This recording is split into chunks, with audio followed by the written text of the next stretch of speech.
Вгадайте, хто тут у нас має інвалідність? Зараз дуже багато людей з інвалідністю з'являється. Хто з вас завтра може поїхати за кордон? А я можу. Кого з нас обмеження? Всі, хто не стануть зараз безбар'єрними, втратять гроші в майбутньому. Виявляється, що люди з інвалідністю мають стосунки, займаються сексом. На тебе, коли дивишся, хочеться жити. Жалість – це дуже зверхнє почуття. Божечко, це ж два інваліда, мали б триматися разом. Які слова вважаються некоректними? Ми ніколи не станемо інклюзивними. Війна.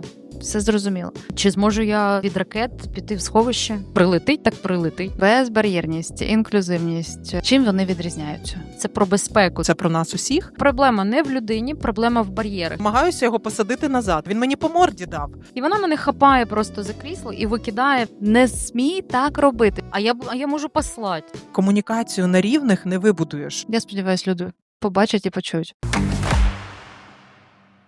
Думка дня. І в нас сьогодні тема «Інвалідність не вирок».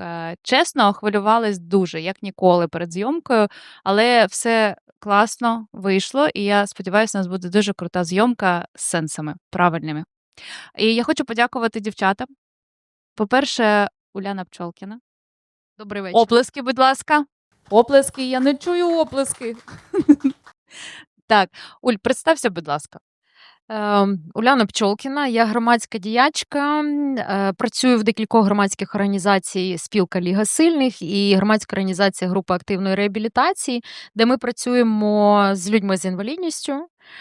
Також я є консультанткою з питань безбар'єрності Superhuman Center. Я думаю, Superhuman зараз всі знають, тому що він створений на допомогу людям, які постраждали внаслідок війни. Ну і, власне, я як консультантка і тренерка працюю з темою інклюзії, інклюзивності, доступності, безбар'єрності. Зараз багато слів таких можемо почути. Я думаю, сьогодні ми з ними розберемося, щоб людям простіше було використовувати ці слова і терміни, бо вони дещо різні. Ну і просто Уляна, жінка, дівчина. Життєрадісна, я б сказала. Незаміжня. Але була заміжня. Попрошу. 2 рази. Добрий вечір. Поговоримо ще про це. Так, Олена Нікольська, психолог, але не тільки. Представтесь, будь ласка. Олена Нікольська, психотерапевтка, бізнес-тренерка. Так стало, що я ще й військова психологиня. Ну, там в моєму житті є такий період військової служби. Ну і, власне, я навчалася на військового психолога, закінчила військовий вуз. Наразі я працюю з корпоративним сектором. Десь 50% моєї зайнятості – це робота по вдосконаленню або створенню програм адаптації ветеранів, які повертаються до робочого середовища. Ну і, власне, ветеранів з інвалідністю в тому числі, бо вони такі є. І десь 50% залишається діяльності, направленої на розвиток лідерів, лідерської зрілості, емоційного здоров'я, психічного здоров'я лідерів і команд. Ну і трошечки психотерапії, звичайно, як без того. Ну і ще як власниця, не так давно, вже трошки більше року, і теж за допомогою якої працюю в програмах психоемоційного відновлення ветеранів та членів їх родин, і проводжу тренінги якраз для керівників. В мене є таке гасло: якщо ти домовишся з конем, домовишся з будь-ким. Нічого собі. Коневласниця. Жінка зупинить коня на скаку. Да, я навіть таке слово не знала. Клас. Добре, дівчатка, починаємо. 5 голів, 5 блоків запитань. І перший блок, і перше запитання. Зазвичай одно зрозуміле. Тема в нас «Інвалідність не вирок». І хочу спитати. Термінів багато. Безбар'єрність, інклюзивність, доступність, інвалідність. Чим вони відрізняються? Я розбиралась, але хочу вас послухати. Ну, інвалідність хочеш, тобі залишу, так? Давай ти.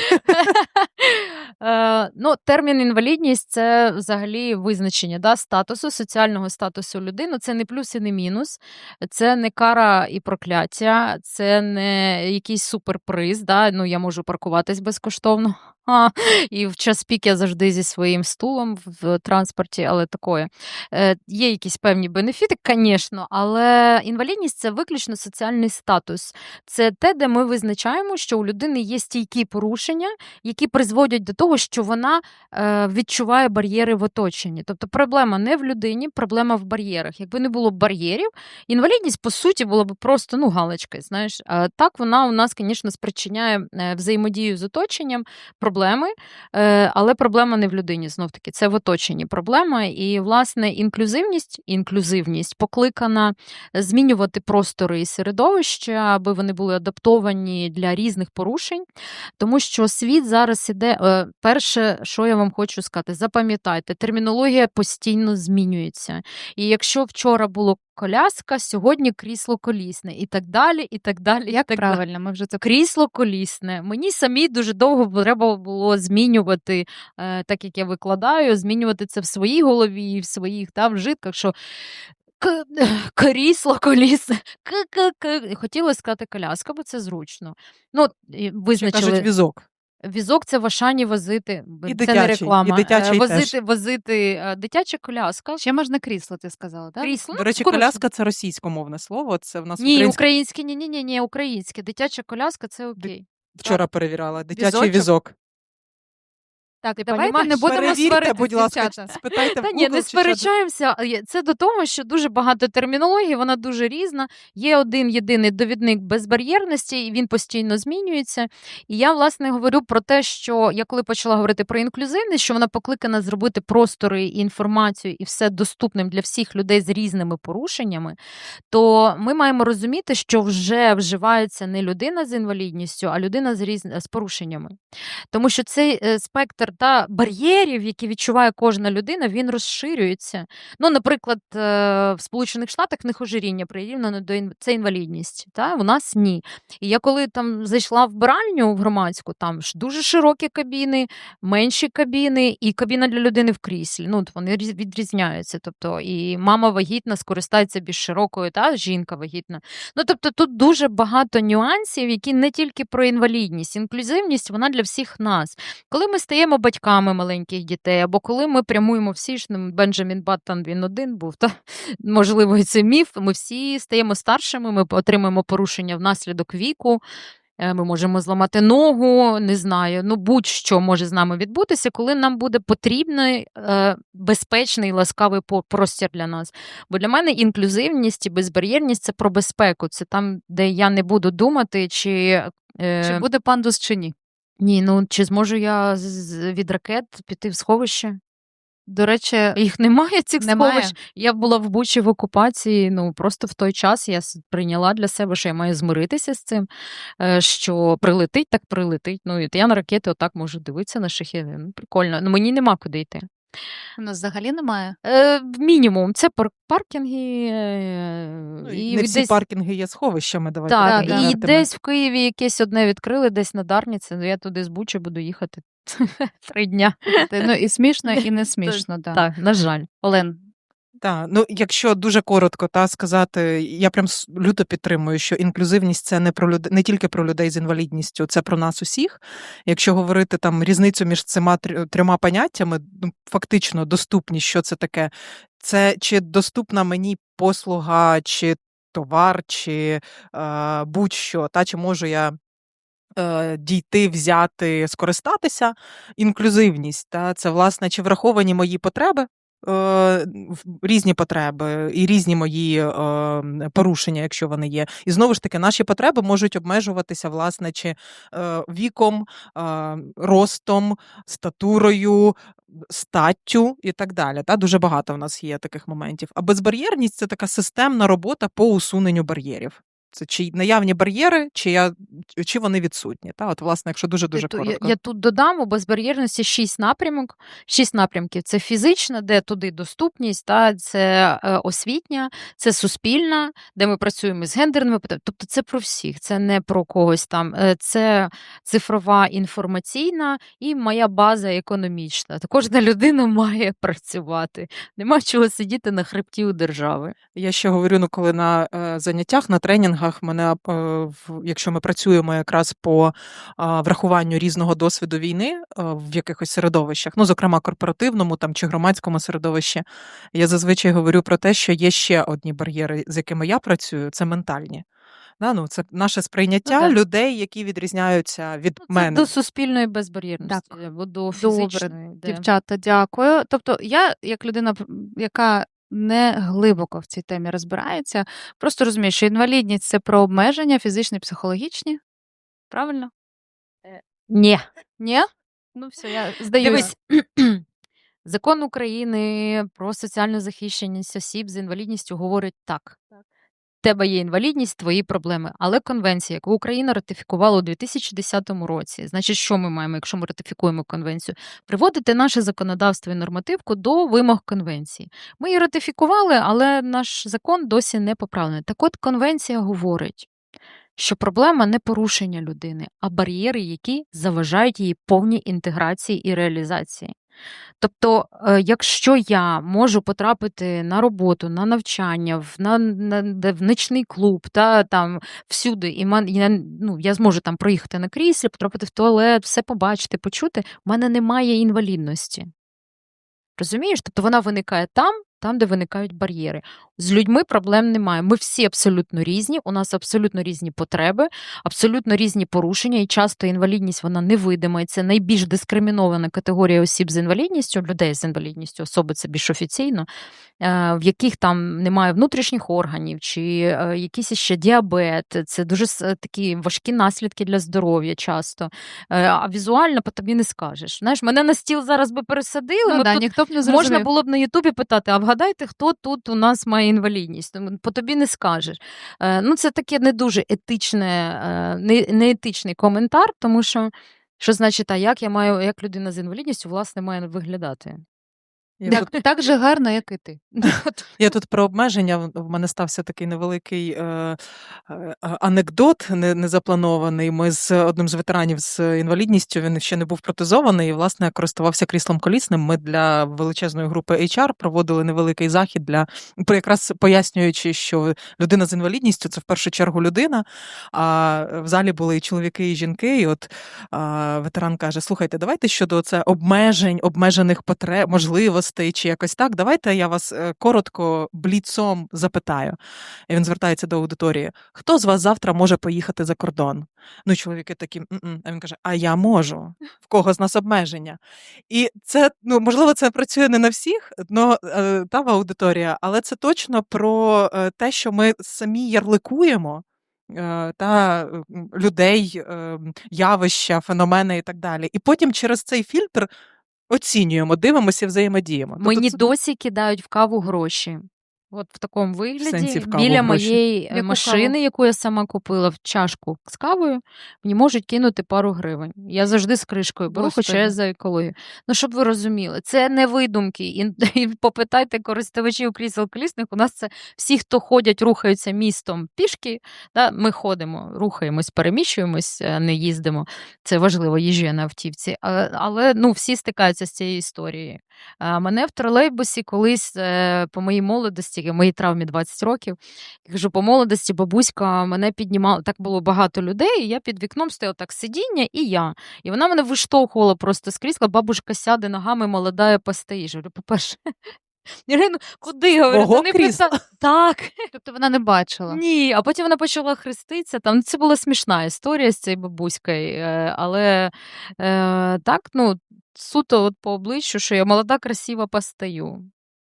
Я говорю, з удовольствием. Так, давайте так, я як людина я хочу розібратись. Якщо буде наша держава підлаштована для того, щоб у людей не було бар'єрів, у нас не буде інвалідності. Правильно я зрозуміла? По суті, люди зможуть себе реалізовувати, тому що коли я 20 років тому, вибачте, у 2005 році отримала інвалідність, отримала травму, ні роботи, ні можливості навчання, перенавчання, ні можливості рухатись самостійно громадським транспортом, з передмістя досі неможливо.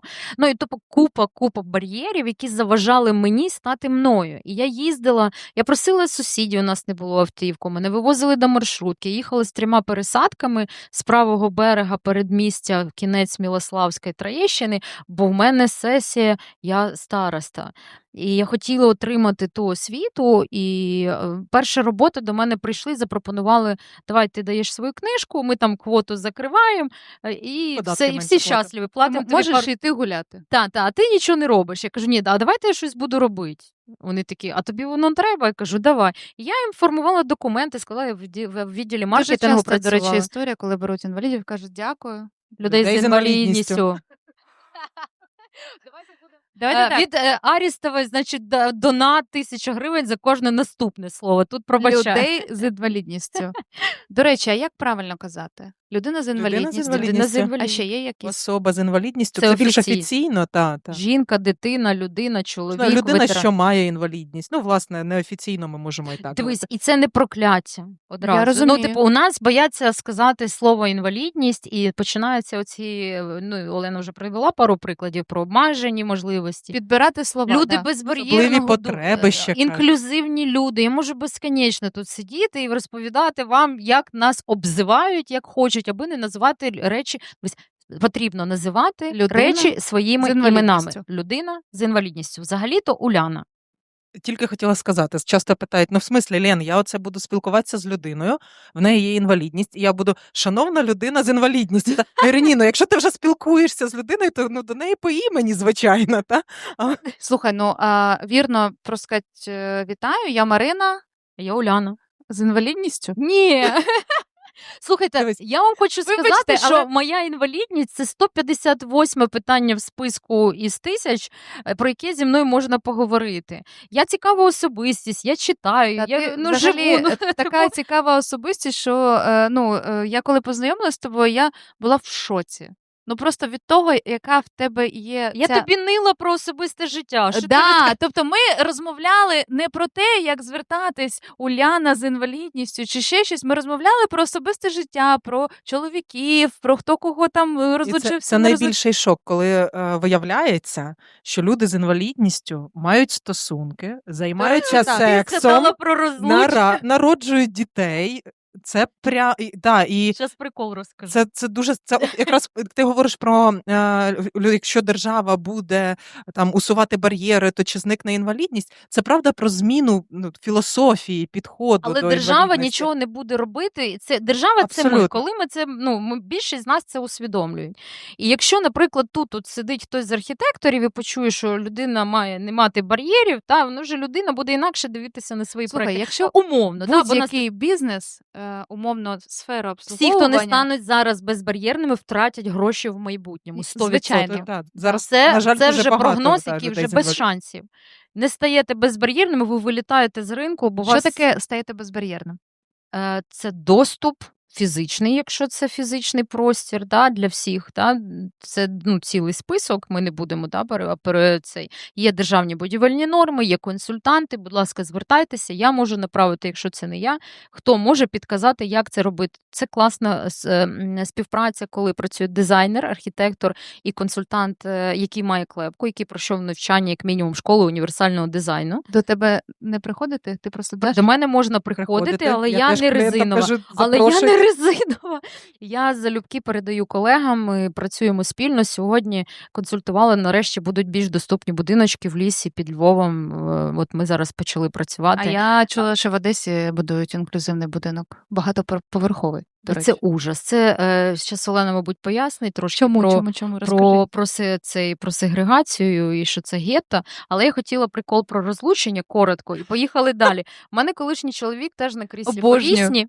На кріслі колісному теж має інвалідність. Ми прожили разом 12 років. І от ми викладаємо пост про розлучення, бо ми обоє в громадському секторі, досить публічні люди. Ну, не могли просто зробити вигляд, що все нормально. Ну і коментар, топ-коментар просто. І до нас так з таким, я очікувала якогось хейту, щось ще, осудження. Більшість людей, я така подякувала собі, що я, мабуть, адекватна, раз моє таке оточення адекватне. Але коментар якоїсь зальотної тьоті був топчик. Божечко, це ж 2 інваліда, мали б триматися разом. Ой, Що ж ви який це? купили вже? Кому ж ви треба будете? Що ж ви це робите? Вже ж зійшлись, живіть, доживайте віку. Я говорю, в смислі? 40 років в мене це життя попереду. Да-да-да, і Уляна продовжує ходити на цікаві побачення, але про це ми не розкажемо. Чи варто жаліти людину з інвалідністю? Я взагалі проти в цілому жалості як прояву почуття до будь-якої людини. Жалість до людини з інвалідністю, я зазвичай кажу, якщо в тебе ти бачиш людину з інвалідністю і перше почуття, яке в тебе виникає, нестримувана жалість, сльози на очах, ком в горлі, і оце Далі 2 абсолютно гривні. тьотінька, дати 2 гривні чи щось таке, Звернись до психолога. Це запит, це нормальний запит попрацювати з психологом. Тому що це То щось реально, так? абсолютно, це якийсь, дивись, умовно, це якийсь мій біль. В мене є якась проекція, якась фантазія, що ця людина має там потреби. Фантазую про неї, та якісь, вона якась обмежена, ще якась. Їй треба точно допомога, і важко в цьому світі. А кому зараз легко в цьому світі? Ну, абсолютно, та? І от якщо це виникає перед тим, як ти реально можеш поговорити з людиною, повідчувати її, поспитати, які в неї взагалі потреби, може поговорити про розлучення, там тобі співчувати чи радіти, не знаю, з тобою випити, ну чи як, та? От, власне, якщо ти не говориш з людиною про потреби, зразу її жалієш, ну то це щось більше про тебе, ніж про ту людину. Жалість це дуже зверхнє почуття. От вдумайтесь, зверхнє. Тобто, коли я жалію, я принижую автоматично, ну, в комунікативній площині я принижую людину. Бо кого ми зазвичай жаліємо? Безпорадних, слабких, кого там ще? Знедолених, бідних, нещасних і так далі. Звідки в міма. мене це фантазія, про те, що от стоїть переді мною людина з інвалідністю, яка долає виклики щоденно. Ну, трошки, може я так перебільшую чи применшую, зараз трошки більше, і треба зусиль докласти, щоб, на жаль, в нашому цьому бар'єрному світі користуватися тими можливостями, якими можу користуватись я. Але за рахунок свого зросту, наприклад, я теж маю обмеження. Ну, власне, я не можу зайти в будь-який транспорт, я сісти не можу в якийсь транспорт. Ну, власне, сісти, тому що мені або ноги треба закинути на плечі попереду сидячого, або боком сісти. Ну, тому що незручні у нас, правда, транспорти. Та? Так от, коли жалість виникає, це автоматично приниження людини. Комунікацію на рівних не вибудуєш, якщо ти принижуєш людину. В нас, на жаль, є плутанина трошечки, нас не навчили, мало звертають на це увагу, плутанина в почуттях Термінології. співчуття і жалості. Ну, тому що співчуття – це дуже паритетне переживання. Я дійсно, коли ти мені щось говориш, я співчуваю, але це не значить, що я відчуваю те ж саме, що і ти. Я зараз в цьому моменті щось теж відчуваю в той момент, коли й ти щось відчуваєш. Так? Як зрозуміти різницю? Власне, важко зрозуміти, коли там до нас проявляє хтось якесь переживання. Але якщо я сама хочу розібратись, я маю поставити собі питання. Я зараз вирішую за людину, я знаю що краще, що вона змерзла, голодна, спати хоче, чи я хочу разом з нею щось зробити, якось повзаємодіяти. От якщо я краще знаю, то це жалість. Ну, бо чому вона зверхня? Бо я поставила ярлик, я ж знаю, що ти там, не знаю, знедолена, буду тебе жаліти. Ну, бо як же ж по-іншому? Бо я молодець.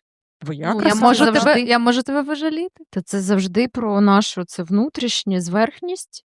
І люди, які суперальтруїстичні, є люди, які народжуються з цією опцією, ти нічого з цим не зробиш, а які роблять з себе суперальтруїстів, це про якісь внутрішні дуже глибокі проблеми, і спасати весь світ. Треба казати собі правду, що ви в оцьому пориві спасіння ви для себе більше робите, ніж для тих людей, яких ви там спасаєте.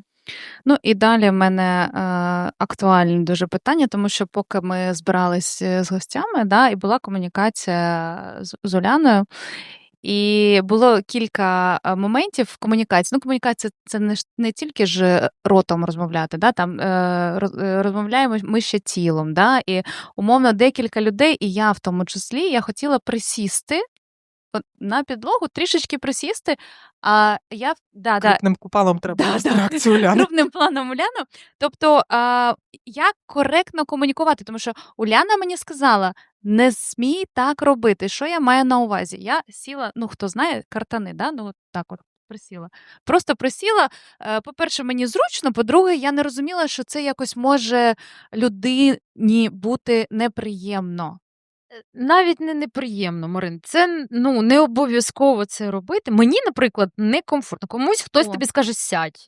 А це що в смислі? Ти мене не поважаєш, бо це єдиний фактор, який людина може собі пояснити як повагу. Насправді на small talk можна зробити декілька кроків від людини. От з Оленою ми Олена дійсно пані, яка має високий зріст. 1,80 м, я не буду приховувати, його не А приховаєш. я 1,57 м сидячи. Тобто, як би я не старалась, навіть якщо я встану, мені до Лени ще буде дуже далеко. То просто пару кроків. Як ви спілкуєтесь з підлітками, з дітьми невисокого зросту, просто пару кроків назад, щоб просто людина, є люди, які не зможуть підняти сильно голову. Сідати на картани, я навпаки спускаюсь назад. І вам треба в якийсь момент порушити мій особистий простір, взятися за крісло, що Тут, дуже часто секундочку, роблять. особистий простір теж бачила, особисті кордони теж тут, прямо зараз, коли люди хотіли допомогти. Оце теж важлива комунікація. Чуть не вбили.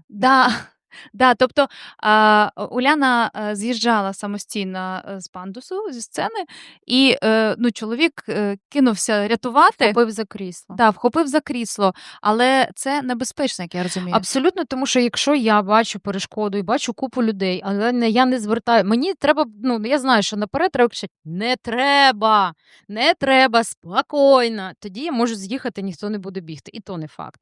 Але коли я просто самостійно з'їжджаю десь вниз, для мене не проблема. Я маю навички, я маю крісло, тобто в мене є всі можливості подолати вниз ось цю похилу поверхню.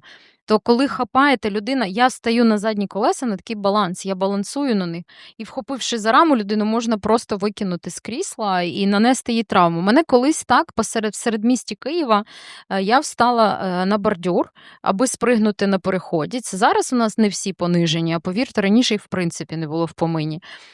І вже балансую, тобто мені треба знайти баланс свого кону, як на сігвеях їздять, на якихось самокатах, ви ж балансуєте тілом.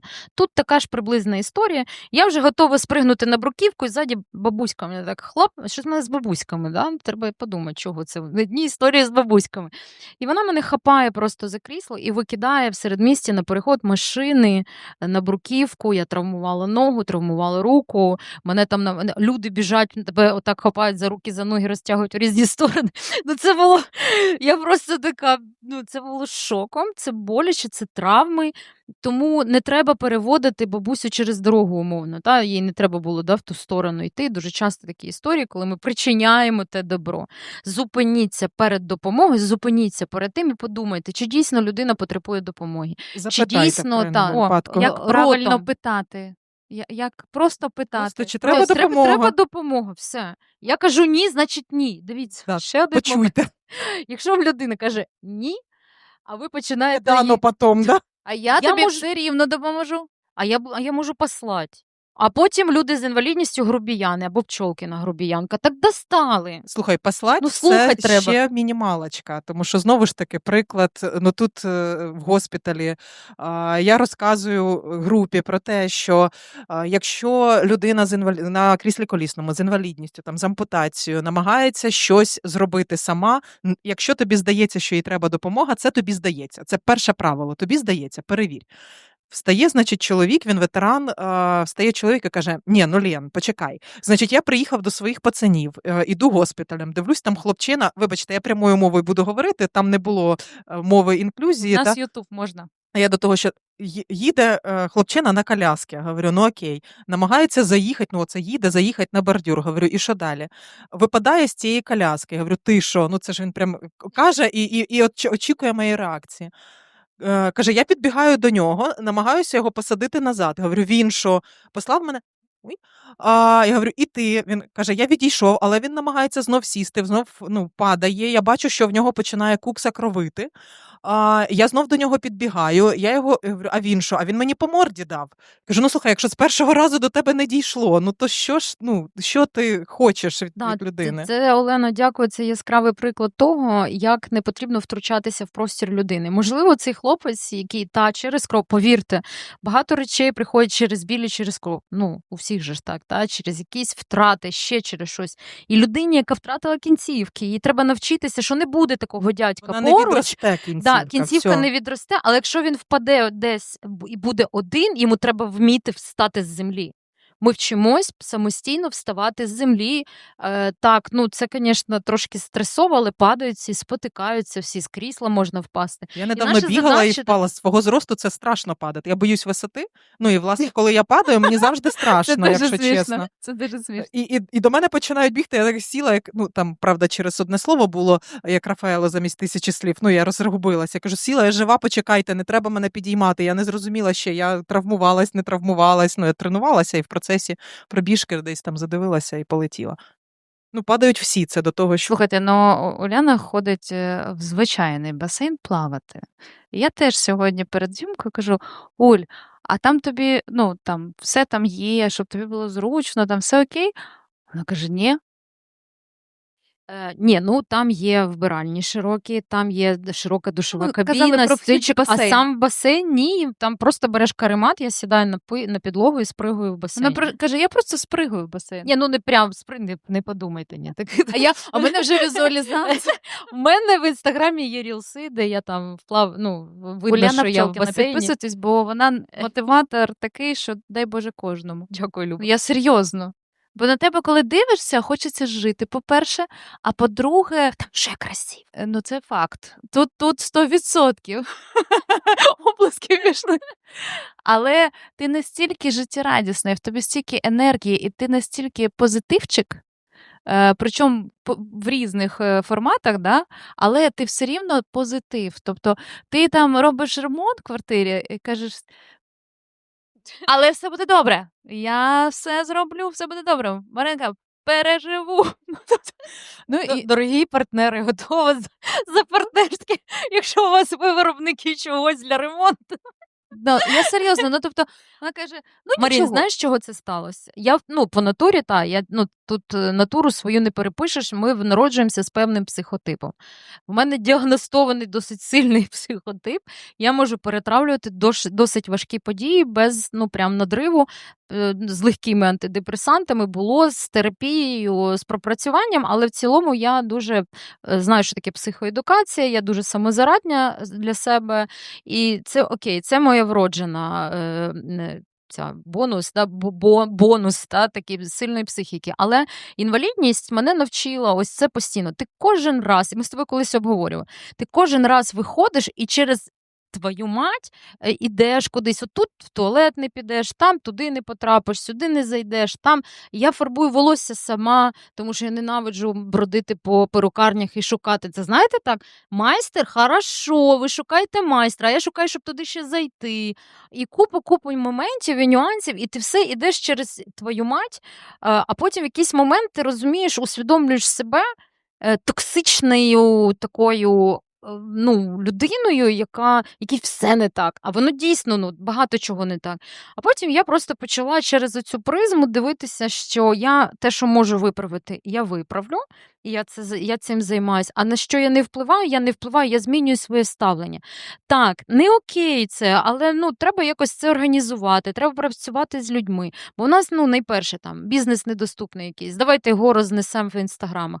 Це працює інколи, а по великому рахунку перший крок має бути прийти і розказати йому, що треба поміняти, як це зробити. Якщо бізнес вам сказав, як той ветеран, який впав з крісла, тоді вже можете публічно про це говорити. Звичайно, треба людей трошки ставити на місце, якщо вони займаються громадською якоюсь, вони громадські послуги, сфера обслуговування, вони мають відповідати сучасним реаліям. Я ж кажу, всі бізнеси, які не стануть безбар'єрними зараз, в майбутньому втратять дуже сильно.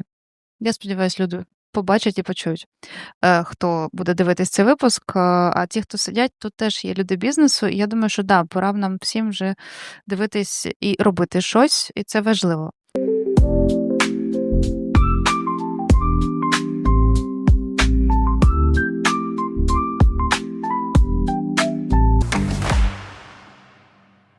Що означає справжня інклюзія, а не формальна? Про що це питання? Зараз це стало трендом. Чесно, давайте будемо щиро казати, що зараз трендово підтримувати інклюзивність, інвалідність і безбар'єрність. Тобто, якщо ти хочеш знайти якусь світлу справу, ти точно маєш рятувати І не тільки котиків. Да. Але по факту, що ми бачимо, що зараз відбувається, чесно, ну, що бачу я, у нас відбуваються якісь популістичні заходи, щось вони збираються, щось вони розповідають. Дуже рідко дають прикладну інформацію. Є окремі якісь організації, які дають те, що реально працює для цих людей і для людей бізнесу, які готові цим людям допомагати співіснувати з нами всіма, і щоб ці люди відчували себе нормальними. От, так що означає справжня інклюзія? Що це таке взагалі? Справжня інклюзія – це відсутність оцієї ширми, якою ми показуємо, що ми стали раптом безбар'єрними. Ну, наприклад, був у мене клієнт корпоративний, який каже: значить, дивись, ми на перший поверх зробили безбар'єрним. Людина на кріслі може туди зайти, ми наймаємо людей з інвалідністю, вони будуть у нас тільки на першому поверсі. Я говорю, прекрасно, це у вас гетто таке чи як? Ну, тобто, а може людина з інвалідністю до свого керівника, який на 4-му поверсі, дійти? Ні, вона має там зателефонувати, керівник до неї прийде. Кажу, то тоді це не називайтесь інклюзивними. Ну, просто чесно кажіть, що, друзі, у нас така будівля, такий район, де ми не можемо її зробити безбар'єрною, ми не будемо говорити, що ми інклюзивні, але у нас є ось такі умови. І якщо, наприклад, ти, Уляна, згодна працювати ось так, бути на першому поверсі, там є вбиральня, там все для тебе зроблено, для того, щоб тобі було комфортно, там також з тобою працюватимуть і люди без інвалідності, і це обов'язкова опція, це тому оці будинки для людей з Унікальність не інвалідністю, відчувати, да? щоб Будинки не стигматизувати. Люди не ростуть, ми ростемо одне об одного. Ти розумієш, це Звичайно. гетто, де люди закривають, вже почекай, доведено. Почекай, Ветеранів з ветеранами закрить, там буде просто, є питання. Жах. Я хочу Так. трошечки з вами поспорити. Дивіться, попробуй. Я пробую. Інклюзивний будинок, да? От ти кажеш гетто. Але цих людей є родини, і вони не завжди інклюзивні, да? Тобто там батьки, діти. Ні, люди не можуть дуже- бути інклюзивними, Ну, я тебе не- так, бе- підкажу тобі без одразу. обмежень, давайте так. Нема людей без Без обмежень. порушень. Без Як порушень. правильно? Без порушень. Добре, без порушень. Слухайте, так ми всі навчимося на мені. Краще.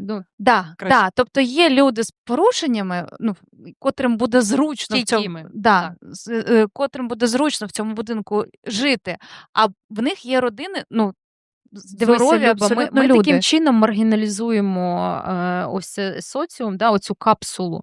Тому що ми говоримо, інклюзія – це процес включення. Включення От, людей я ж і з кажу, що таке інвалідністю. справжня інклюзія? Да, це процес, А не її, ексклюзивно робити. її інклюзія є по суті, це в процес включення людини, наприклад, з інвалідністю, або яка втратила зв'язок з соціумом, назад в активне соціальне життя на рівні з іншими. Тобто ми маємо повернути. І для того у нас є інклюзивність, безбар'єрність, доступність, щоб та інклюзія була забезпечена, включення. Це різні терміни. В цей будинок це про сегрегацію, це не про те, що люди Там же можуть жити і нормальні. Нормальні. Нормальні. Теж нормально. Давайте так, без порушень. Без Люди без інвалідності. порушень. без інвалідності одразу. Так, якщо вам треба порівняти інвалідності. з інвалідністю, без інвалідністю, що значить нормальний? В соціальному світі немає поняття норми. Так. Ми всі є нормою, всі, хто Я народилися. Треба переношу чітко- вибачення, тому що я чесно Це не ну- розбираюся. це норм. Ти Оце чесно норм. говориш нормально, все окей. Так. Ми ж тут Боже, тобі дякую. прийшли, як це Навчити мене, Дрес-код по-перше. щось мати Айворі, ми не в білому пальто. Тобто нормально, Так. все Як окей. сказати, ми з Олею майже. Я в переносному Я сенсі. жартую, так. да.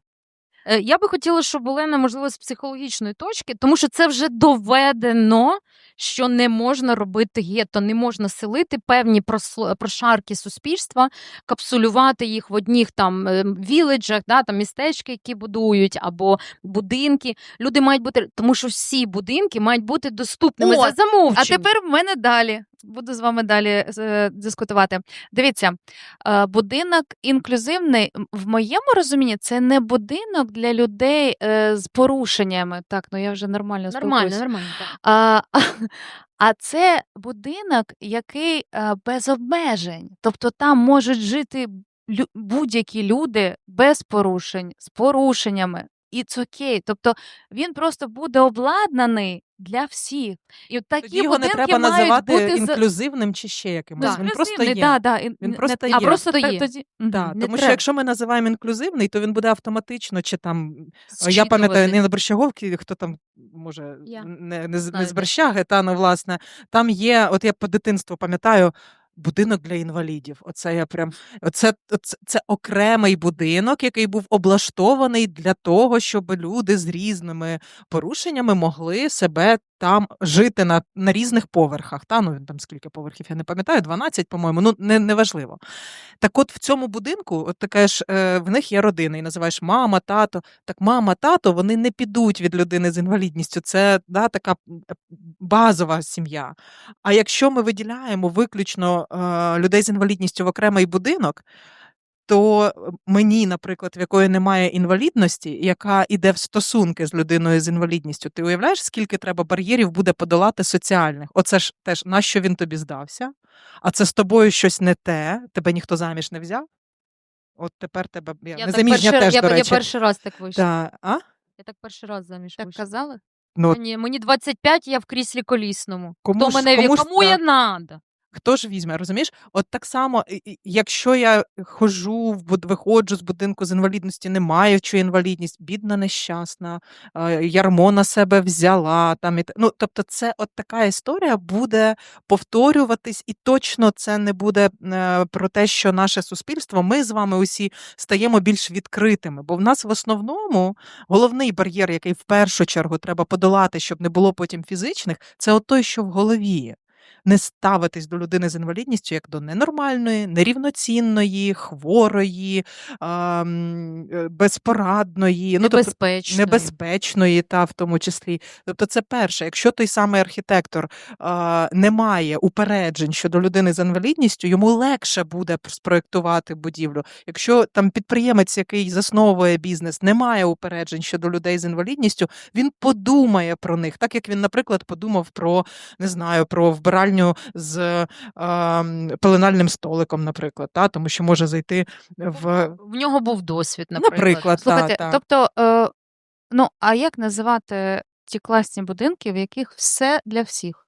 Нормальний просто будинок. Хороший Так, будинок. будинок хороший, нормальний. А як люди будинок. дізнаються, що там все є? Ну, ти розумієш, я от Тобто в нашій дивись, країні ще минулого це не року норма. я купувала квартиру. Мама моя рідна. Ну, мені треба було знайти багато параметрів, і ще ціновий сегмент мене цікавив. То майже забудови вони не відповідають нормам, і ти не можеш купити нормальну квартиру. Для мене це погані будинки, це погане житло, тому що там народяться діти, хтось отримає травму, отримає інвалідність, повернеться з фронту з інвалідністю. І ще і купа всього, тому що в мене є такий досвід. Ми з колишнім чоловіком, коли приїжджали в Бучу, ми купували котлован ще. І забудовник почав порушувати норми, тоді вони були не обов'язковими рекомендаційними, це було давно. Ми писали відкриті листи, ми з ними зв'язалися, і він сказав: окей, ми ваш під'їзд переробимо. Ваш Кажу, під'їзд. а там, Так. наш А там не під'їзд, люди. а там 6-8 під'їздів, 3 будинки. Ми такі, конечно, ми будемо сидіти із гоями тільки в себе в хаті, та болеть Ось тут. ті ми не Інколи ходимо. буде заїжджати сюди швидка допомога, нас кудись возить. Ну, не знаю, будемо хворіти тут в хаті. І вони так, ми настільки, видно, внятно це сказали, що вони пішли на поступки, переробили всі під'їзди, і зараз в цьому комплексі декілька людей на кріслах колісних, які переселенці, тобто і батьки, коли найцікавіше, що люди, які купували там житло, було молодь в основному, молоді пари, і вони не дуже, вони такі, ми за все хороше, ми за вас, але не розуміли до кінця чого. І коли в них понароджувалися діти, вони такі, вот оно чого. Візочки. Що це єдиний острів в місті, де можна рухатись без бар'єрів. Зараз ти питала, що держава робить. Зараз є стратегія руху без бар'єрів. В проєкті зараз приймають участь 15 міст, вони будуть далі рухатись. І це такий тест для місцевої влади, як правильно робити. Тобто робиться якась вулиця, і будинки навколо, і послуги, і все. Тобто це комплекс. Реалізація по-різному виглядає, але в моєму місті от ми зараз в процесі того, щоб відкоригувати, і це було ідеально, і хочеться, щоб виконавці зробили це ідеально. Держава щось робить, але не одна держава. Знаєте, не одною державою ми маємо жити. Якщо сусіди не дозволяють в непристосованому будинку поставити людині пандус, тому що вони мають дати згоду, а таких кейсів просто супер багато. Або сусіди ненавидять ветерана війни, який повернувся, йому в місто ставить пандус і проклинають. Пандус уродський, чесне слово. Я думаю, всі знають, про що я говорю, бо за ті гроші, які вони озвучували, можна зробити дійсно естетичну. Я за естет. Я не тільки за те, знаєте, це припиляли і покрасти. Просто не Знаєш, встигли. це Ми тимчасово. вибачились. Я як приклад зараз не засудження, що дуже часто роблять квазі якусь доступність, вона дійсно некрасива. Оці жовті рами, контраст чорний-білий, там, сірий колір з якимось білим. Контрастність – це не про жовте і не про червоне. Дуже багато кольорів контрастують між собою, і це може бути розміткою для людей з порушенням зору. Має бути красиво, має бути естетика, і ми з цим працюємо в декількох якихось локаціях з бізнесами, але в місті я бачу, відбувається ужас. В п'ятницю буде Рада безбар'єрності Києва, я заступниця голови Ради безбар'єрності. Ми щось будемо міняється? намагатися. Слухай, я буду битися насправді за переход біля університету, метро університет. Це моя прям зараз шкурний інтерес. Мені здається, що якщо зараз подивиться, не знаю, хоча б 1000 бізнесів, це хоча б 1000 бізнесменів чи бізнесвумен цей випуск, а вони хоча б почують, що треба вже починати. Якщо не почали. Я не купую там, де мені не раді. Бізнес, який не забезпечує або не розуміє, що він недоступний, для мене непривітний, мені там не раді, чого я туди понесу свої гроші. Ну і тут іще один момент, щоб нас не чули як такими категоричними, типу, беріть тепер все і міняйте, Не зносьте все. все і так далі. Бо це мені дуже часто апелюють, що Лен, як ти можеш так говорити, ми ніколи не станемо інклюзивними, тому що у нас уже, ми будемо вулиці руйнувати і нове щось будувати. Ми 100% не будемо ніколи безбар'єрними. Чи колись станемо, ніколи це за нашого життя. не безбар'єрний на 100%. За нашого життя, можливо, не станемо. Але ж це не значить, що ми не маємо змінювати ті речі, які можуть бути зміненими. Знову ж таки, просто не називай це, що ти став безбар'єрним. Якщо в тебе тільки перший поверх доступний для людей на кріслах колісних, то так чесно й скажи. Це щира, чесна комунікація. Так, чесно й скажи, що для того, щоб тобі отримати послугу чи поспілкуватися там з твоїм керівником, тобі треба його покликати або там попросити, щоб покликав. Норм. Мене так один із бізнесів робить, в них велика мережа по всій Україні, вони не називають інклюзивними свої нові локації, називають підвищеною доступності. І в них там є і помилки, є якісь оренда, ще щось, підвищеної доступності. Тобто вони звертають на це увагу. І якщо немає, знаєш, доступність це і безбар'єрність, це про те, що людина почала думати про це і щось робити. І це мають бути етапи. Ми нікого не просимо розваляти одразу своє кафе, знаєш, і зробити його доступним. Хоча вимоги можуть бути від різних людей, люди ми всі різні. Ще неможливі якісь моменти. Можна забезпечити знижку, доставку, щось іще, пропонувати якісь фічі. Але я не хочу йти в ресторан, де я заплачу так само, як і всі, я звиняюсь, але попісяти там не зможу. А я не хочу туди йти. Чого я маю приносити туди гроші? Про мене там не думають. Згодна, я підтримую. Олен, скажіть, будь ласка, як родина може підтримати людину з інвалідністю? Родина, як може Родина, підтримати? зараз же на часі, якщо Уля вже більше 20 років на кріслі колісному. Обласки! Я чесно, я за цей випуск я навчусь, і я буду освіченою людиною в темі. А чого не похлопав зал? Ти реально старалася і зробила Ми думали, що ти пожартувала. Я не пожартувала. Ладно, оплески можна? Бо я тільки на тебе навчаюсь термінології, да. Це насправді не дуже смішно, тому що я вважаю, що це база, яку мають знати вже всі давним-давно. Так ось, зараз дуже багато людей з інвалідністю з'являється. Війна, все зрозуміло. Але як родині починати спілкування з людиною, яка стала інвалідом, а потім досвід. Яка отримала інвалідність. 1000 всі чули, так? Яка отримала інвалідність, не стала інвалідністю. Добре, я розрахуюсь. Да, як правильно родині спілкуватися з людиною, яка отримала інвалідність? Я правильно сказала? Я би тут навіть зробила трошки ширше, яка отримала інвалідність або отримала травми, Так. які будуть утруднювати далі функціональність людини. Ну, перше, на що я зразу звертаю увагу, отримай консультацію стосовно особливостей цієї травми чи особливостей цієї інвалідності. Прям фактично, якщо це до медика треба, то у медика, тому що, можливо, тобі треба буде надавати якусь допомогу, саме медичну допомогу. Ну, от як цей хлопчина впав, в нього почала кровити рана, тобі треба буде зробити ту перев'язку. Ну, не завжди є у нас поруч медики. Ну, наприклад, та? Це один момент. Другий момент. Іди до психолога. І я не з тих психологів, які кажуть, що А всі якщо проблеми грошей з дитиною. немає? Ну, у нас дуже багато зараз безоплатної допомоги, насправді, правда. Абсолютно. Ну, тобто, це не значить, що треба тільки шукати за гроші. Хоча ті психологи, які за гроші проводять сеанси, це не значить, що вони демони погані, бо війна, і вони І отут якщо до них працюють. прийти попросити, то можуть уступити. Можуть Є бути, для родин військових ветеран хаб, Так, як і багато мінімум. Вони інших найперші. Веста, і багато інших зараз організацій, та Жіноча сила України. Тобто дуже багато організацій, які прям безкоштовно консультують, допомагають. Чому я говорю сходити та отримати консультацію? Це консультація не про те, яким вона чи він став. Це консультація про те, як тобі тепер, з чим ти зіштовхуєшся, коли ти бачиш іншу людину перед собою. Ну, це правда по-іншому. Якщо це умовно чоловік, ну у нас більша кількість військових все-таки чоловіки, в нас у війську дуже багато жінок. Та? Але тим не менше, якщо це, наприклад, наведу чоловік. Чоловік, там, який заробляв, який працював, який по дому багато чого робив, та? І тут він отримає ампутацію, наприклад.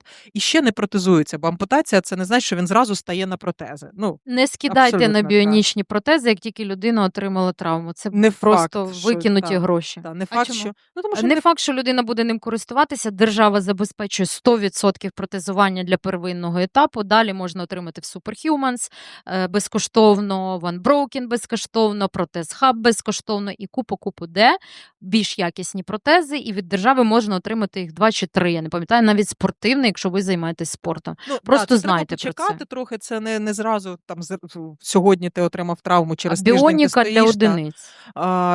Треба розуміти, що є показання, є протипоказання для певних протезів. Та? Тобто тут треба, правда, консультуватись. Ось. І, власне, я до чого вела? Я до того, що в першу чергу це треба мені умовно, як дружині чи як мамі, зрозуміти, що оцей мій син, чи оцей мій чоловік, який був ростовою фігурою, наприклад, вище мене, який дотягувався до більшості там полиць, лампочки міняв, був якимось, тепер він інший. Навіть візуально інший. Вибачте, треба зізнатися собі, що це може бути викликом. Чи можу я його зараз продовжувати любити? Мене захейтять, я знаю, в коментарях, можливо, але це по-чесному. Чи можу я продовжити його любити на рівних, так як я любила, коли він інший? Бо я ж закохувалась в іншу людину. Я була поруч з іншою людиною. Зараз мені треба чесно зізнатися в собі, що це виклик буде реорганізація моїх функцій, зобов'язань, частину функцій я візьму на себе, ті, які він робив, наприклад, поки він А адаптується. до психолога от сталося, да? Ні, я б хотіла додати, що і піти, якщо це рішення, краще піти. Так, Піти. від людини. Так, Та, якщо це якщо річ, ви та. вирішуєте, що ви не можете тягнути, а людина має право на це. І без осудження, і оцінок. Або Я би тут до оточуючих звернулася і сказала, що ви не маєте права кидати, плювати в жінку чи в чоловіка людини, яка вирішила, що я не стягну, і по-чесному пішла з цих стосунків. Ми можемо не стягувати, це непросто, це правда. Але якщо вони залишаються і звинувачує у всьому тебе, я своє життя тобі поклала, я пожертвувала усім і так далі, ну це не найкращий варіант. Ось, зрозуміти, ну от якщо до я б все одно говорила з психологом, тобто медик, психолог, зрозуміти, знову дізнатися про норми. От, наприклад, якщо я розумію, що в мене там чоловік на кріслі колісному, передивитися, що в мене в квартирі є, і як я можу зробити квартиру доступною. Це прям в моїх Ми консультуємо зобов'язаннях. людей. Наша організація, група активної реабілітації. Ми надаємо консультації по переоблаштуванню власного житла. Будь ласка, звертайтеся. Можна І ще- особисте питання? Ще один момент тут важливий, і так само, як ми зараз тебе. говорили оточуючим, що не поспішайте робити все за людину. От так само прям почати давати простір на проявлення людини з інвалідністю, не поспішати там подати ложечку, подати чашечку, подати що там, зубну пасту, зубну щітку. Зробить сам. Ну, якщо доступно, подбати про те, щоб це було доступно. Зробить сам. І попрацювати з цим своїм комплексом, йому ж складно, йому ж важко, йому ж болить. Да, йому складно, йому важко, йому болить, але він не навчиться, якщо він не буде робити це сам. Так, Олян, а у якому віці ти? 21 рік. А як батьки відреагували? Тато не прийшов здати кров навіть на операцію, а мама народила мене вдруге, власне. Мама дала мені життя другий раз, і я вдячна і мамі, і своїм близьким, і покійному брату молодшому. Він ще живий був тоді. Він пішов, на жаль, через 2 роки після моєї травми. Він мав генетичне захворювання. Але мама вистояла. Вона каже: знаєш, ти була моєю надією, тому що мій молодший брат Сашко, ми знали, що він ненадовго з нами. І тут таке. І перша реакція була вкоротити собі віку. Я напилась таблеток в лікарні, теж придумала, треба було на ничку якось робити, бо там мене відкачали. І брат до мене підійшов, він жив з інвалідністю, з кардіостимулятором, там багато було питань зі здоров'ям. І каже: слухай, якщо я живу кожен день, що я можу померти, і я це знаю, то ти, якщо тут залишилася, то ти не маєш права це таке все робити. І далі в мене почався шлях воїна, я по своїй натурі воїнка, чемпіонка світу з карате, там все таке. Але Серйозно? так. І я почала доводити мамі, оточенню, що я можу. І от з гіперопікою в мене не дуже вийшло, тому що в мене такий характер. Я попросила відвалити. Те, що мені треба, то треба. Те, що я не можу, то я не можу.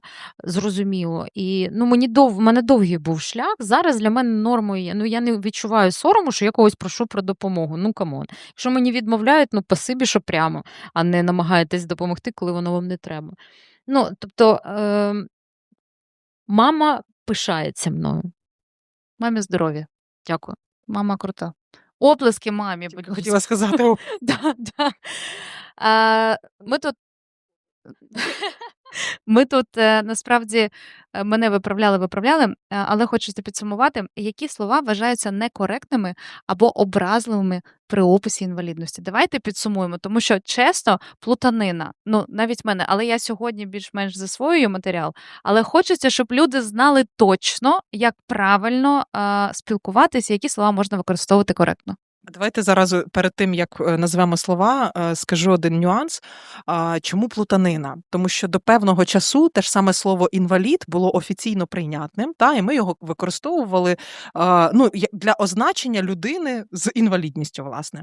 Але коли слово стає образливим, коли ми починаємо його використовувати не тільки за призначенням, але й для того, щоб звернути увагу на якусь особливість та поведінки людини. Наприклад, я зараз грубо трошки буду говорити, але тим не менше. Інвалідом ми обзиваємо зараз не тільки людину з інвалідністю. Ми можемо сказати: ти що, інвалід, не бачиш, куди ти йдеш? Це з Радянського Союзу, це не ми тільки зараз. І це, я не кажу, що на зараз, сучасному як називається? Як? Слюр. Слюр. Я згадувала це слово, це в мене біда, я його забуваю. Слюр – це слова, які Поки набули ти говорила, я згадала. образливого значення. Мені навіть ChatGPT сьогодні не допоміг, я його постійно забуваю. Слюр. Але Слюр. це не по моєму питанню. Давайте далі. Почекай, це якраз от сюди, так само умовно, сліпий. Колись ми називали людину, яка не має, це не порушення вже зору, а прям немає, не бачить, є незрячою, ми називали її людину сліпим. Зараз це слово слюр, тому що сліпим ми так само можемо водія сліпія назвати, що Ти що, сліпий не сліпий? бачиш. Так. Та? Тобто, якщо ми слово використовуємо не за призначенням, то воно не є окей. Ну і от, власне, інвалід, сліпий, глухонімий, з обмеженими можливостями, з особливими потребами, прикутий до ліжка, жертва когось чи чогось. Ці слова не є абсолютно нейтральними. Ну і підбиваючи підсумок, тому що тут додати мало що можна, в центрі уваги завжди має стояти людина. Будь-яка термінологія, навіть якщо ви нею не володієте, ви завжди можете запитати. Я перепрошую, я не знаю реально, як правильно. Я вам завжди скажу, що я Уляна. Так? А якщо ви хочете спитати мене про це, а про що ви поговорите? Я можу пожартувати, але дійсно я вам скажу цю інформацію. Хтось з людей не захоче. Носії можуть називати себе як захочуть. Інвалідами, ампутантами, колясочниками, ким завгодно. Носій, знаєш, мені можна, тобі ні. Ну, я теж себе дилдою можу назвати, але якщо мене хтось назве дилдою, це може Як бути, трошки. очкариком, зараз по всім тут пройдемося, це некоректно. І всі наші меседжі і спілкування, ми не можемо завчити одразу. От дивись, на твоєму прикладі, ми дотренувалися сьогодні. під час, все одно вилітає це слово.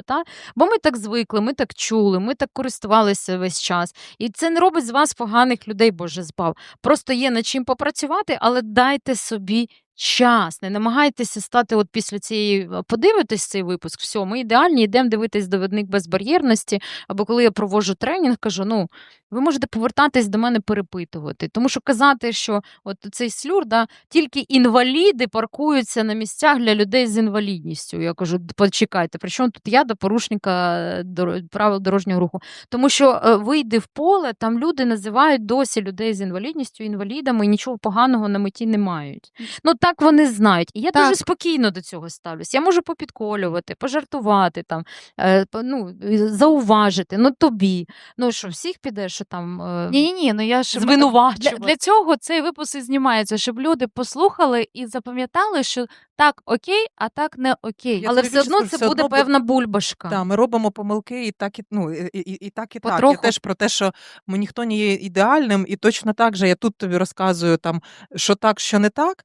А історія зі мною, яка розуміє, знає, взаємодіє. Я багато взаємодію з ветеранами з інвалідністю, вони приїжджають до нас на ранчо, в нас ранчо не безбар'єрне, і ми про це зразу говоримо, попереджаємо. Там є, ми щось робимо умовно, але воно все ще не безбар'єрне.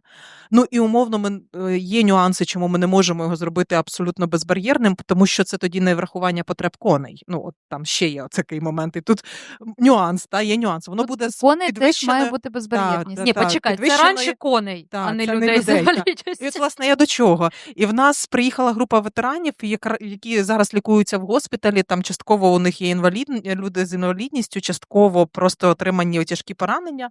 І я, знаючи все як треба, я бачу, що людина, в нього поранення ноги, в нього він в апараті, друга нога протез, з милицями йде.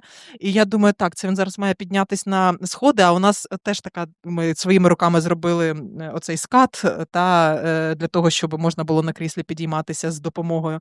І я розумію, що на такій поверхні пологій, дуже некомфортно йти і на протезі, і взагалі. Я така кажу, слухай, може ти ось так обійдеш, тому що так буде зручніше. І їхня капеланка, яка приїхала разом з ними, каже, повертається так до хлопців і каже, пацани, інвалідів вже ж серед нас немає. І я думаю, боже, Лена, рука, ліцо! Це теж була історія, де знаю, розумію, але все одно можу вляпатися, розумієш? І я так роблю. Якщо у людини якась інвалідність складніша, ніж у мене, направду, у мене не найгірший випадок, у мене переломаний хребет, ушкоджений спинний мозок, але в мене навіть форма ніг збереглась, немає Тебе навіть фігура дуже крута, позаздрить, і я можу. Ні, ти ні, але можна позаздрити. Можу. Дякую дуже. Але я про те, що Чесно. є люди в складніших обставинах, і там я, розуміючи їхні нюанси, можу проявити гіперопіку. У мене так було з колишнім чоловіком, я колись від нього з'їжджала, кажу, а їсти є щось? Я говорю, Уляна, ти задрала. У нього складніша травма шиї. Я мамкала за Вижив? ним бігала. Звісно, вижив, нормальний мужик. Так, в мене останнє питання, бо зараз світло вимкнуть. Реалії нашого часу. У нас залишилось трошки часу, але я б ще розмовляла і записувала далі. Але на жаль, я, слава Богу, дивлюсь на час і бачу, що вже скоро вимкнуть. Хочеться логічно ще одним питанням мені закінчити. Чи нормально надихатись і про це казати людям з інвалідністю? Знаєш, Мгм. оце, Боже, ти така, ти тут молодець. Ну знаєш, а як ти змогла? Я б з тобою не спілкувалася, якби ти мені таке сказала. Я просто хочу показати, про що я зараз казала. Так, це жах. Насправді ідеалізувати або якось підносити там: о Боже, ти йдеш за хлібом в магазин, молодець. Мені це постійно можуть зауважувати. Я кажу: люди, будь ласка, я молодець, тому що це мій вибір. Я вибрала жити. І бажаю кожній людині з інвалідністю чи без інвалідності обирати себе, обирати жити, робити те, що вам подобається, допомагати армії, тому що у нас все ще йде війна, допомагати пораненим, там, де дійсно випадає. Я люблю допомагати тваринам, наприклад. Це така моя ніша, де я завжди допомагаю. І донатити обов'язково. І отут це я молодець, тому що я чемпіонка світу з карате. Я цього досягла своїми силами, своїм потом і кров'ю. Я молодець, тому що у мене хороший рівень освіти. Я молодець, тому що я пішла з аспірантури, бо поняла, що психанула з другого курсу. Я молодець, тому що я обираю себе перш за все. І коли раніше, ще от трошки раніше, мені б казали за фігуру, за щось іще, мені було все одно дискомфортно, що я розумію, що я красива, але не зовсім все це приймаю. Люди, приймайте себе, любіть себе і, Боже, збав ідеалізувати когось за якимось із факторів, які є в людини. Знаєш, типу, ти така молодець, мати 3 дітей, а ти така, Це моє улюблене, да. Ніби Да. це якесь супердосягнення. І... Народила 3 дітей, все окей, хтось 8, Да, і хтось їм 8. нормально, а І хтось теж, одного не знаю, хоче. 10, і струнка, красива, все нормально. Та, я слідкую за таким в інстаграмі, все думаю, Тут коли знаєш, тут вони... ще один момент, 2, напевно, можливо підмітити, що, по-перше, ідеалізувати і романтизувати людину з інвалідністю не варто, бо це в першу чергу людина. Бо вони пішли отак бо на... це в кращому випадку пішли, але взагалі-то це як і будь-яка інша людина. Є люди, які не справилися, не обрали жити або обрали, але в них немає соціальної підтримки такої, яка би могла, як Уляна розказувала, сусідам телефоную, підвезіть мене до зупинки і так далі. Наприклад, нема такої соціальної підтримки, і ця людина з інвалідністю, особливо якщо це спінальні травми чи ампутації ніг, вона прикута, бачиш, я сама зробила цю помилку, закрита в своєму просторі. І що ми зробимо? Ідеалізуючи один приклад, ми, виходить, ще більше стигматизуємо той, який не справився. І ще один момент, дозволь, тут важливо, щоб ми не забули Бо цю зараз історію. вимкнуть світло, і ми не встигнемо. Якщо А ще ж не ми попрощаємось, то це не говорили ми. невидима інвалідність. Якщо людина все життя на гормонозамісній терапії, нема щитовидки, наприклад, це страшне. Згадаємо початок повномасштабного Там же вторгнення, руки або бачу, зараз руки бачу без, прифронтові території, ліків нема, і вона долає ці виклики щоразу. Чим вона гірша, наприклад, чи чим це не такий самий вчинок, як і робить, наприклад, Уляна, виходячи Я хочу і дуже долаючи. обов'язково підмітити, що от коли людина, про яку Олена каже, якийсь, комусь гірше, і у людина не справилась, ніколи не давайте поради: дивись, от Уляна справилась, вона молодець, а ти зможеш. і ти зможеш. Ні. Не факт. Уляна молодець, тому що це її шлях. І така ж Уляна, стоячи біля мене, яка виросла в інших умовах, вона може справитися, бо у нас будуть абсолютно різні якісь уявлення про цей світ, і шлях, і реалізація себе, адаптація до того, що відбулося. Дуже, дівчата, дякую величезне. Якщо я в когось дуже бачу одну руку, Але в мене питання трошки інше, більше до Ульяни. Чи відчуваєте ви безбар'єрність в одязі? І якщо відчуваєте, яка вона? Дякую. Зараз Власне. буде реклама моєї подруги Анни Павлусь. Це дизайнерка, яка шиє бренд Вільні.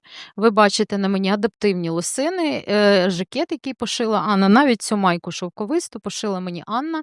Я шию більшість свого одягу у неї. В неї можна замовити інт-пошив або купити готові речі, які припасовані для людей, які користуються кріслом колісним і сидять. І це фешн речі. Я думаю, очевидно, що я гарно вдягнена. Дуже І гарно. пальто, в якому я прийшла. Дякую. очевидно. Це факт, а це стиліст. А, Тому а питання... почекайте, а ви що думаєте? Ви дуже гарно вдягнені. вдягнена. Я звернула увагу вже на жакет і тому задала це питання, тому що в звичайних магазинах таку штуку рідко Немає, бачити. ти маєш перешивати, щось мудрувати. Для мене жакети завжди я дуже любила класичні якісь речі. І я ходила просто на спортивно. Ну, тому що без варіантів або нахиляєшся, в тебе видно там все, ну, не тільки білизну, тому що людина сидить, сповзають штани самі по собі. І в мене подруга Юля Крос, коли я їй рекомендувала, як правильно пошити під сидяче положення, вона сіла в них каже: слухай, так в них зручно сидіть. Я кажу, ну так да. Ходить не дуже, але сидіть в них реально зручно, вони не тиснуть всі ці виточки. Тому, якщо цікава ця тема, є бренд Вільні, ми проводили курс від ПРООН минулого, інклюзивний дизайн.